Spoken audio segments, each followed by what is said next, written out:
Hello and welcome to the Cave of Creation and the next video in the series on working with Heroforge and creating a miniature.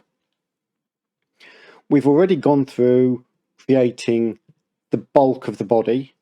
Now what we need to do is look at posing. Now with all of these you can always go back and change something, and quite frequently I might go try posing, realise it doesn't work and go back and change the item or what I'm doing. So this video will all be about posing, which has a lot to it and can be quite complex. Moving out to our character and down to pose. We'll start with body. This gives you your default positioning for your character. The most important thing is getting the legs and the hips in the right place. Those you can't change. Anything above the hips, in advanced, you have modifiers for. So if we look at our character, his legs are a bit closer together.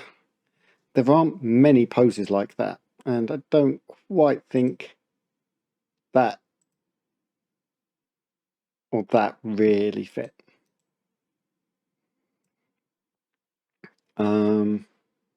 Which takes us to, where is he? Probably that one, which is an old favourite. I probably use that pose more than anything else as my starting point. Face. Now some of this will have been added when we were playing right back in the first video with random species. And he has a slightly confused look, which doesn't really. That's more like it. Slightly cocky.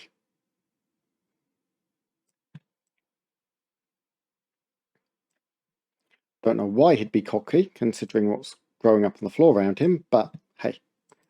Eyes, there's not a lot of point with until we hit the colour stage, because that just controls where they're looking, and you can't see that until you've got colour on them.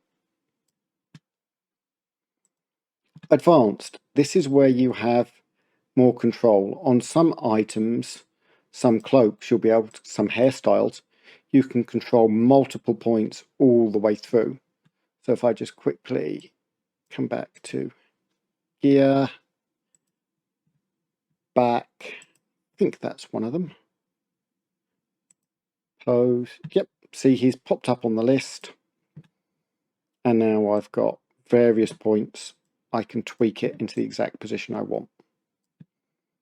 In this case, I don't want, so I'm going to come back here, back, and make it go away. So actually, posing wise, this miniature is not too complex. On certain hand items, you can only twist it. On the book, you don't even have that much control.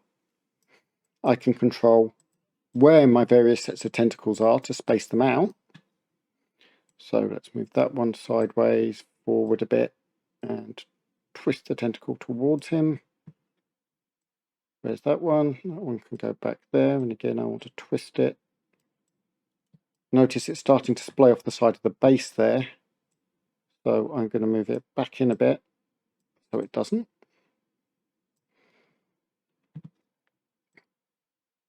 And that one can move up to there, twist, and move back on. And that one wants to move away a bit.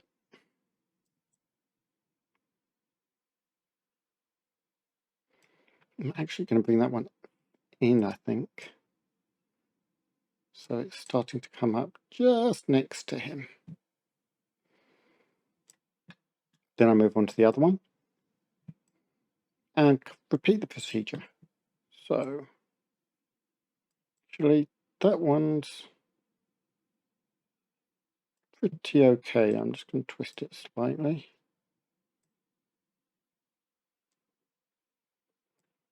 And we can come out there, back a bit, twist, back a bit more, in, Okay, so that I kind of want more centrally behind.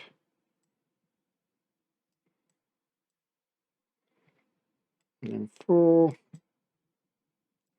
which is my other curler. Oh, no. 4 is my other curler. Can move sideways and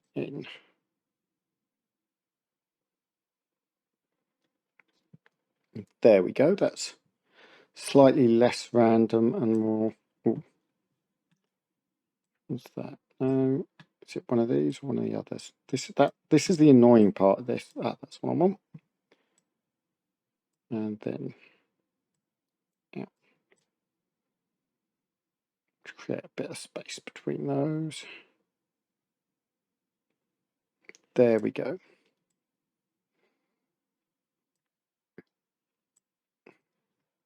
So now the body. This is a bit more complex.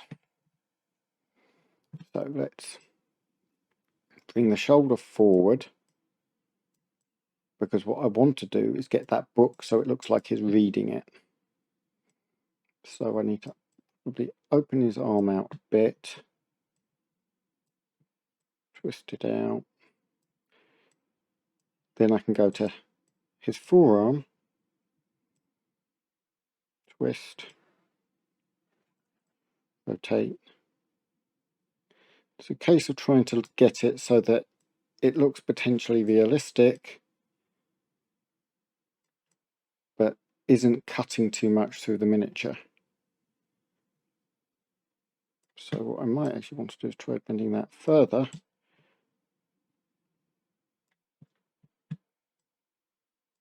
There we go. And then if I twist,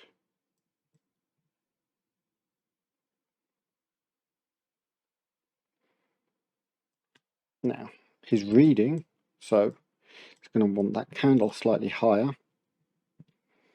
First part is just bend the elbow, tilt.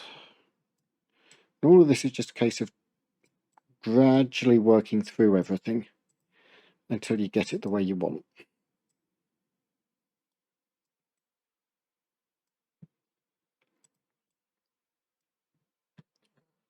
Okay.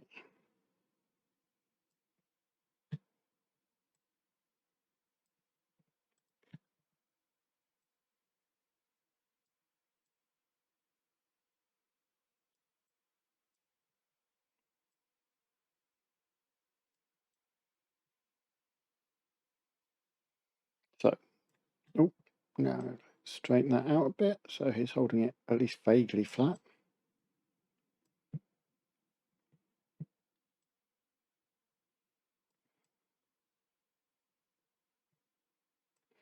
And now I'm going to go to his head, and I'm just going to look at the book. He's looking fairly close to that, so I'm just going to tilt his head down a bit so it looks like he's reading from the book a bit more.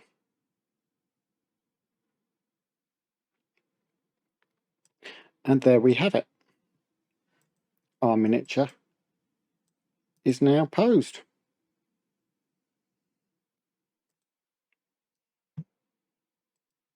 So I hope you found this one interesting. There's a lot you can do in posing, and that's when your characters, your miniatures, become really, truly individual.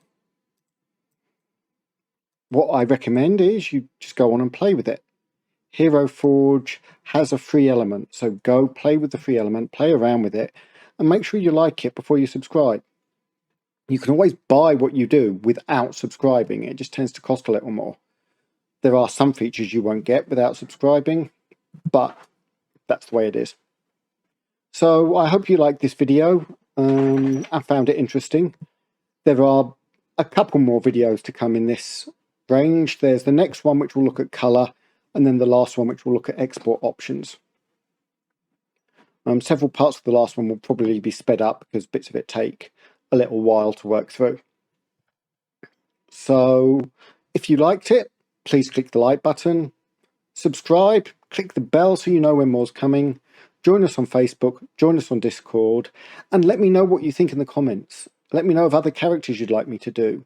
Let me know what you think of the shorts I've done. Do you find them interesting or useful? What else would you like to see? I'm really interested to hear from you, both here and on Facebook and Discord. And that said, until next time, bye for now.